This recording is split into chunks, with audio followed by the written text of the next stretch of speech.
So I'm about to crawl under this house because I made a terrible mistake that could have put us out of our home. 6 years ago, we bought this house here on 7 acres of raw land in Central Texas. No water or electric, just 7 acres that needed some love. At that time, no one online was showing any kind of how-to content for converting a shed into a house. So everything we built on our shed to house was self-taught or guided by builders who had an idea of what we could do to work with, but no experience actually building one of these sheds into a home. In a lot of ways, we were taking the risk as the guinea pig with this house build. During that time, a group we started on Facebook ended up growing fast of over 100,000 people wanting to do the same kind of thing. But even there in our Shed to House Facebook group, no one was talking about this critical issue, and I nearly cost my family thousands of dollars in damage. All right, so let's take a look at the mistake and how I had to fix it for my shed to house. And I'd love to help you and to eliminate or to just lessen as much of the anxiety of converting a shed to house. Oh man, this hurts. There are chickens under here. Okay, let's talk about skirting on another video, but for right now, I want to talk about the kind of blocks that you need to use for your base foundation. Okay, so story time. We were trying to get a loan from a bank to be able to do an expansion so that our big kids can have bigger rooms. Talked to a contractor, and he told me how he was planning on doing the piers for this extension. And then he looked underneath the house, and after we had the loan and had the money, he said, you know what, if you're gonna go ahead and do this, I think you're missing something really big. Okay, so what he told me was that before we do anything with construction, we need to replace the blocks underneath our house. So what was going on with my foundation under here? They would have just a small solid block underneath. Then they'd have a cinder block, like a full, this is a 8-inch wide, 8-inch tall, 16 inches long cinder block that has the 2 holes in it. And then you would cap it with another solid one. So what that meant was all that weight on that column, that pier, was all going in only 8 inches. That's not good. And what happened was when we took the weight off of each pier, this is what we found. The blocks were just falling apart because there was too much weight on each one, and it wasn't distributed well with a big base block. When your building is delivered, it often will come with a blocking package as an option from the dealer. 10 out of 10 would not recommend you use the blocks that they're gonna bring. Some companies will have you provide the blocks, which I would recommend doing that.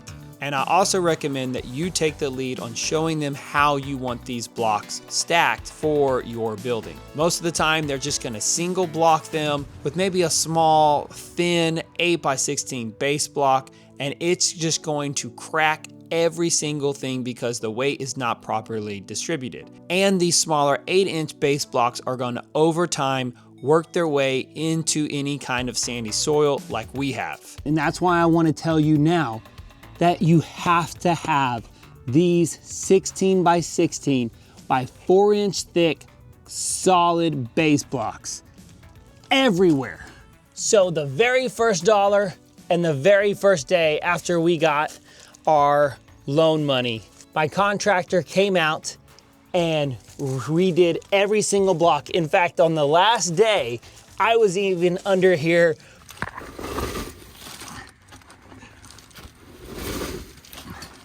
Also, what they did is they redid all of the decking blocks as well. Like, look at this. This is what was going on previously, And this is the proper way to do it. This is called a deck block. It is a concrete block that you can put a 4x4 in the middle. This is what we used for the first 6 years of its existence. But what would you rather? Would you rather have this 4x4 wooden post or a 16 by 16 double blocked pier for our deck?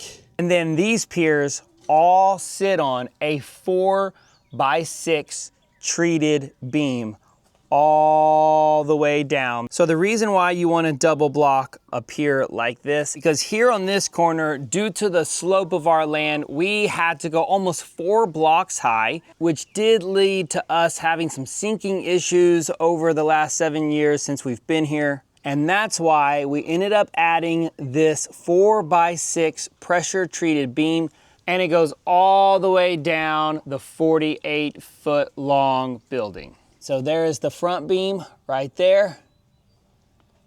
And then here is the second beam going all the way down.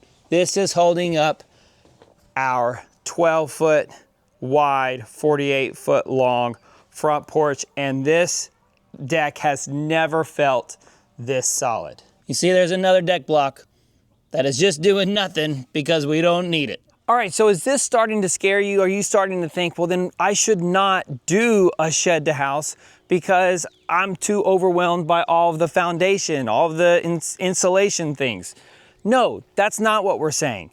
Because honestly, our main house got us to live here on our 7 acres. Our main house got us to the debt-free living. But it does mean that you need to get your foundation right.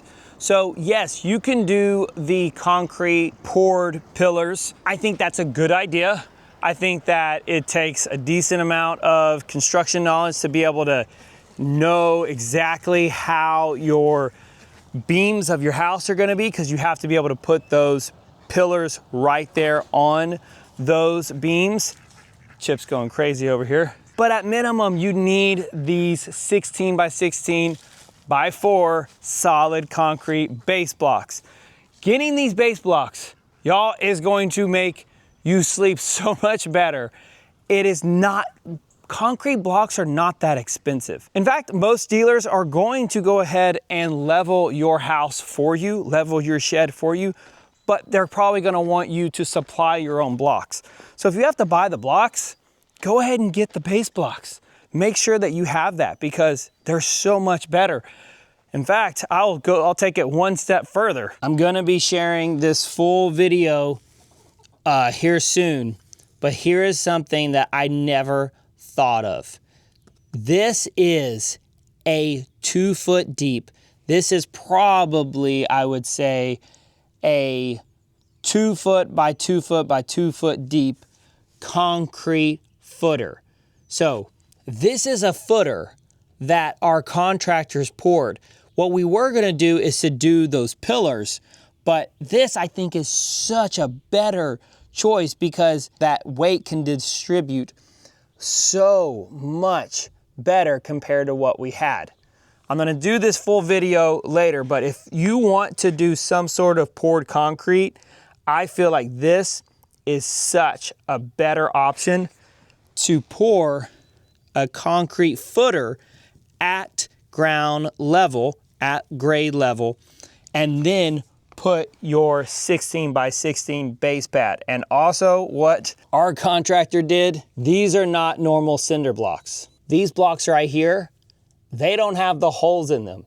These are completely rock solid concrete blocks, easily able to support the weight of this home edition. So now that I've learned all that, I will need to be getting to work at some point here soon for fixing the foundation for our studio because it also will need a lot of help. Now, one good thing is we did do a much better pad. I mean, y'all, this is almost a complete concrete pad here.